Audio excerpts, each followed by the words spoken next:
ஸ்ரீலங்கன் இறால் கறி எப்படி செய்யலாம் என்பதை பார்ப்போம். ஒரு சட்டி எடுத்து அதில் சிறிதளவு ஓயில் விடுங்கள்.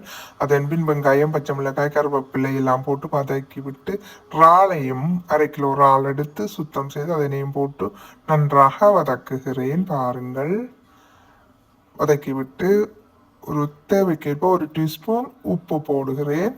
உப்பு போட்டு விட்டு 2 டீஸ்பூன் கறி மிளகாய் தூள், 2 டீஸ்பூன் மல்லித்தூள், 1 டீஸ்பூன் மிளகுத்தூள், ஒரு 1/2 டீஸ்பூன் மஞ்சள் தூள் போடுங்கள்.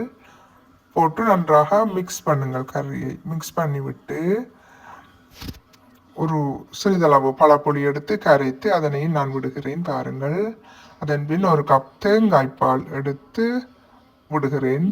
இறால் கறிக்கு தேங்காய்ப்பால் மிகவும் சுவையாக இருக்கும். இந்த முறையில் நீங்களும் செய்து பாருங்கள். 1 கப் தேங்காய்ப்பால் விட்டு கறியை நன்றாக மிக்ஸ் பண்ணிவிட்டு ஒரு 8 நிமிடங்களுக்கு கறியை நன்றாக வேக வைத்து இறக்கவும். மிகவும் சுவையான ஸ்ரீலங்கன் முறை இறால் கறி. இந்த முறையில் நீங்களும் ஒரு தடவை செய்து பாருங்கள். நன்றி, வணக்கம். இந்த சேனல் பிடித்திருந்தால் லைக் பண்ணவும், சப்ஸ்கிரைப் பண்ணவும்.